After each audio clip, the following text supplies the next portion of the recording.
नमस्कार दोस्तों, पीसीएस पाठशाला में आप सभी का स्वागत है। यूपी और टीजीटी का यूपी टीजीटी इंडियन इकोनॉमी का यह दूसरा मॉक टेस्ट है और इसके पहले का मॉक टेस्ट अगर आप लोगों ने नहीं देखा है तो प्लेलिस्ट में जाइएगा। Economy PGT UP PGT economy के नाम से प्लेलिस्ट बनी हुई है। तो यह दूसरा मॉक टेस्ट है। देखते हैं इसमें कितना प्रश्न आप तैयार कर लेते हैं। एक बात और कहना चाहूँगा आप सभी लोगों से कि अगर आपको किसी भी तरह का मटेरियल चाहिए, स्टडी मटेरियल चाहिए, यूपी पीजीटी और टीजीटी में जो भी वैकेंसी आई हुई हैं किसी भी सब्जेक्ट के लिए, तो अगर आपको किसी भी तरह का मटेरियल चाहिए, चाहे यूपी पीजीटी हिस्ट्री का हो या पीजीटी ज्योग्राफी का हो, पीजीटी पॉलिटी का हो, पीजीटी इकोनॉमी का हो, पीजीटी हिंदी हो, इंग्लिश हो, मैथ हो, कोई भी सब्जेक्ट हो, चाहे टीजीटी में टीजीटी एसएसटी हो या टीजीटी साइंस हो, टीजीटी हिंदी हो, इंग्लिश हो, कोई भी सब्जेक्ट हो, अगर आपको मटेरियल चाहिए, स्टडी मटेरियल चाहिए पीडीएफ के रूप में, तो आप हमारे ऑफिशियल व्हाट्सएप नंबर पर संपर्क कर सकते हैं। हमारा ऑफिशियल व्हाट्सएप नंबर यहाँ लिखा हुआ है और डिस्क्रिप्शन में भी दर्ज है। आप लोग हमारे ऑफिशियल व्हाट्सएप नंबर पर संपर्क कर लीजिएगा। आपको सभी मटेरियल प्रोवाइड करा दिए जाएंगे और जो भी मटेरियल हमारे द्वारा प्रोवाइड कराए जाते हैं वह बिल्कुल रामबाण होंगे। दोस्तों, टीजीटी और पीजीटी के लिए रामबाण होंगे। परीक्षा होने तक अगर आप लोगों ने इसे फॉलो कर लिया, फिर आप देखिएगा परीक्षा हाल में तहलका मचा देंगे आप, या जो भी मटेरियल होगा एकदम रामबाण होगा। तो जिनको भी चाहिए आप हमारे ऑफिशियल व्हाट्सएप नंबर पर जरूर संपर्क कर लीजिएगा। आइए शुरुआत करते हैं। प्रश्न संख्या 1 देखिए। जब मानव संसाधन को शिक्षा और स्वास्थ्य के द्वारा विकसित किया जाता है तो उसे मानव पूंजी निर्माण कहते हैं। यह तो सही है बिल्कुल। दूसरा देखिए, मानव पूंजी में निवेश भौतिक पूंजी की ही भांति प्रतिफल प्रदान करता है। यह भी सही है। तो ये कह रहा है कौन सा कथन सत्य है, तो देखिए दोनों तो सही है, दोनों सही है। विकल्प सी। इसकी व्याख्या देखिएगा। जब शिक्षा, प्रशिक्षण और चिकित्सीय सेवाओं में निवेश किया जाता है तो वही जनसंख्या मानव पूंजी में बदल जाती है। जब इस विद्यमान मानव पूंजी संसाधन को और अधिक शिक्षा और स्वास्थ्य के द्वारा विकसित किया जाता है तब उसे मानव पूंजी निर्माण कहते हैं, जो भौतिक पूंजी निर्माण की ही भांति देश की उत्पादक शक्ति में वृद्धि करता है। मानव पूंजी में निवेश भौतिक पूंजी की ही भांति प्रतिफल प्रदान करता है। अधिक शिक्षित या बेहतर प्रशिक्षित लोगों को उच्च उत्पादकता के कारण होने वाली अधिक आय और साथ ही साथ अच्छे स्वस्थ लोगों को उच्च उत्पादकता के रूप में उसे प्रत्यक्ष देखा जा सकता है। प्रश्न संख्या 2 देखिएगा। आर्थिक क्रियाकलापों के संदर्भ में प्राथमिक क्षेत्र में शामिल है। प्राथमिक क्षेत्र में क्या शामिल है? वानिकी, पशुपालन, व्यापार एवं परिवहन और खनन। तो देखिए प्राथमिक और द्वितीयक, तृतीयक 3 क्षेत्र होते हैं। तो प्राथमिक क्षेत्र में देखिए वानिकी भी शामिल है, पशुपालन भी शामिल है, व्यापार और परिवहन जो होता है ये आपका तीसरे क्षेत्र में शामिल है, तृतीय क्षेत्र में, प्राथमिक क्षेत्र में शामिल नहीं है। जबकि खनन जो है यह भी प्राथमिक क्षेत्र में शामिल है। तो 1, 2, 4 तीनों जो है प्राथमिक क्षेत्र में शामिल हैं। तो 1, 2, 4 विकल्प डी। इसकी व्याख्या देखिएगा। विभिन्न आर्थिक क्रियाकलापों को 3 प्रमुख क्षेत्रों को प्राथमिक, द्वितीयक, तृतीयक में वर्गीकृत किया गया है। प्राथमिक क्षेत्र के अंतर्गत कृषि, वानिकी, पशुपालन, मत्स्य पालन, मुर्गी पालन और खनन आदि शामिल है। द्वितीयक क्षेत्र में उत्खनन और विनिर्माण आदि शामिल है। और तृतीयक क्षेत्र में क्या है? परिवहन, व्यापार एवं संचार सेवा है। प्रश्न संख्या 3 देखिएगा। आर्थिक क्रियाकलाप के अंतर्गत तृतीयक क्षेत्र में शामिल है व्यापार, परिवहन, बीमा, संचार और विनिर्माण। तो देखिए आर्थिक क्रियाकलाप में तृतीयक क्षेत्र में परिवहन भी है, व्यापार भी है, बीमा भी है, संचार भी है, विनिर्माण नहीं है। तो 1, 2, 3, 4 विकल्प डी। आर्थिक क्रियाकलाप के अंतर्गत तृतीय क्षेत्र में व्यापार, परिवहन, संचार, बैंकिंग, बीमा, शिक्षा, स्वास्थ्य, पर्यटन सेवाएं आदि शामिल किए जाते हैं। इतने चीज शामिल किए जाते हैं तृतीय क्षेत्र में, याद रखिएगा। परिवहन, व्यापार, संचार, बैंकिंग, बीमा, स्वास्थ्य, पर्यटन आदि शामिल किए जाते हैं तृतीय क्षेत्र में। प्रश्न संख्या 4 देखिएगा। इस आर्थिक क्रिया में वेतन और लाभ के उद्देश्य से की गई क्रियाओं के लिए पारिश्रमिक का भुगतान किया जाता है। इसमें सरकारी सेवाओं सहित वस्तु और सेवाओं का उत्पादन शामिल है। ऊपर कही गई बात किस प्रकार की आर्थिक क्रिया के संदर्भ में है? तो देखिए क्या कह रहा है कि इस आर्थिक क्रिया में वेतन या लाभ के उद्देश्य से की गई क्रियाओं के लिए पारिश्रमिक का भुगतान किया जाता है, मतलब पैसे दिए जाते हैं अगर आप कोई काम कर रहे हैं तो। इसमें सरकारी सेवाओं सहित वस्तु और सेवाओं का उत्पादन शामिल होता है। तो यह क्रिया जो है किससे संबंधित है? किस आर्थिक क्रिया से? बाजार क्रिया से, गैर बाजार क्रिया से? बाजार एवं गैर बाजार क्रिया दोनों से। तो इनमें से तो यह सब जहाँ काम के बदले कुछ पैसा मिलता है, पारिश्रमिक मिलता है, वह बाजार क्रिया होती है। बाजार क्रिया मतलब विकल्प ए। घर में जो लोग काम करते हैं, घर पर जो लोग काम करते हैं उसके बदले तो पारिश्रमिक मिलती नहीं है, तो वह गैर बाजार क्रिया है। जबकि जहाँ काम के बदले कुछ पैसे मिलते हैं वह बाजार क्रिया है। तो विकल्प ए जो होगा वह सही होगा। इसकी व्याख्या देख लीजिएगा। प्राथमिक, द्वितीयक एवं तृतीयक क्षेत्रक में क्रियाकलाप के फलस्वरूप वस्तुओं और सेवाओं का उत्पादन होता है। ये क्रियाकलाप राष्ट्रीय आय में मूल्यवर्धन करते हैं। ये क्रियाएं आर्थिक क्रियाएं कहलाती हैं। आर्थिक क्रियाओं को दो भाग में बांटा जाता है, बाजार क्रिया एवं गैर बाजार क्रिया। बाजार क्रियाओं में वेतन या लाभ के उद्देश्य से की गई क्रियाओं के लिए पारिश्रमिक का भुगतान किया जाता है। इसमें सरकारी सेवाओं सहित वस्तु और सेवाओं का उत्पादन शामिल होता है। गैर बाजार क्रियाओं में इससे अभिप्राय स्व उपभोग के लिए उत्पादन है। और गैर बाजार क्रियाओं से अभिप्राय क्या होता है? स्व उपभोग के लिए उत्पादन। जो अपने उपभोग के लिए उत्पादन किया जाता है वो गैर बाजार क्रिया है।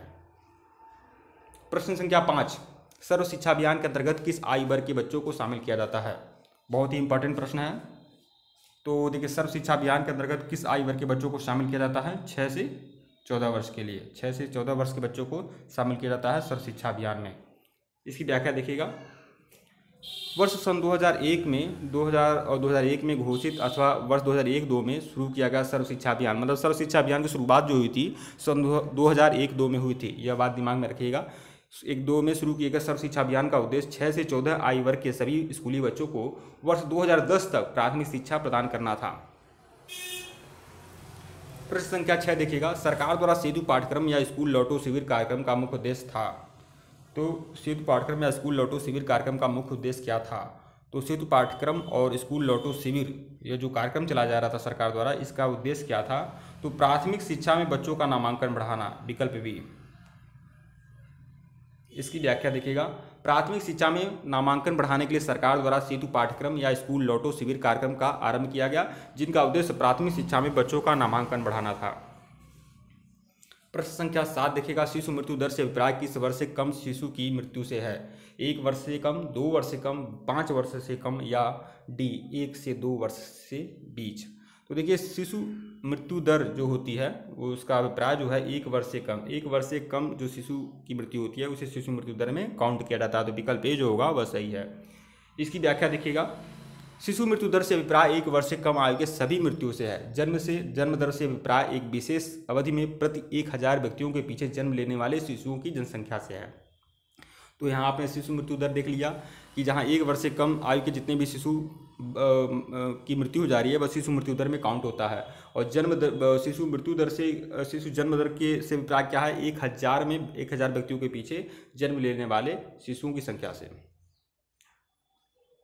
प्रश्न संख्या 8, नीचे दिए गए कथनों में से कौन सा कथन बेरोजगारी को सही तरीके से परिभाषित किया जाता है?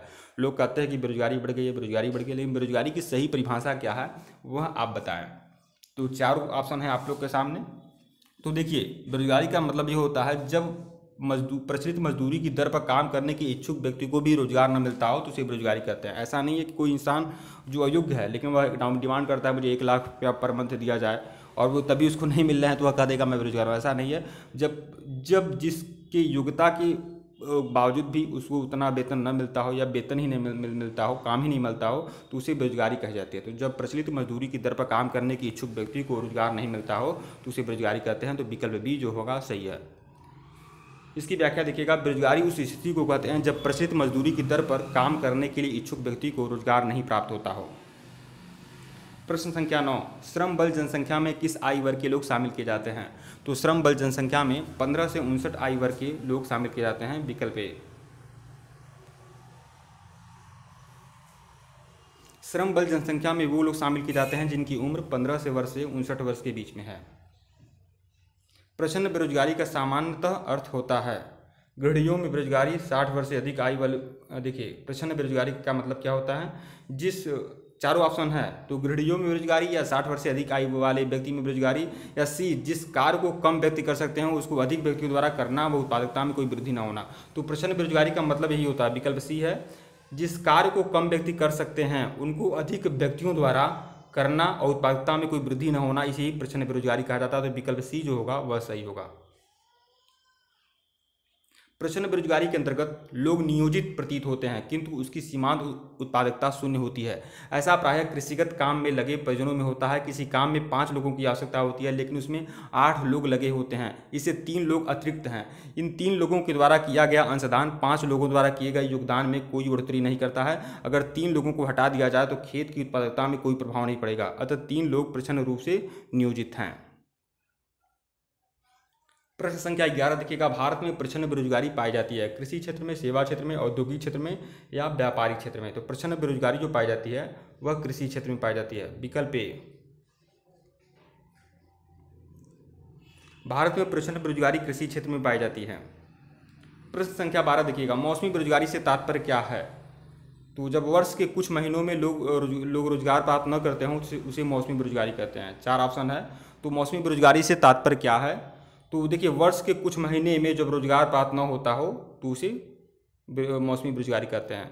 तो यहाँ मौसम से मतलब नहीं है, यहाँ मतलब यह है कि जब वर्ष के कुछ महीने ही रोजगार मिलता हो। सपोज दैट आप मान सकते हैं, जैसे मान लीजिए कहीं कोई मेला लग रहा है जो मतलब कि कुछ महीने ही लगता है, तो वहाँ पर लोग उतने दिन काम करेंगे, उतने दिन अपना सामान को बेचेंगे, उसके अलावा उनके पास कोई काम नहीं है, तो उसे मौसमी बेरोजगारी कहा जा सकता है इस तरह से।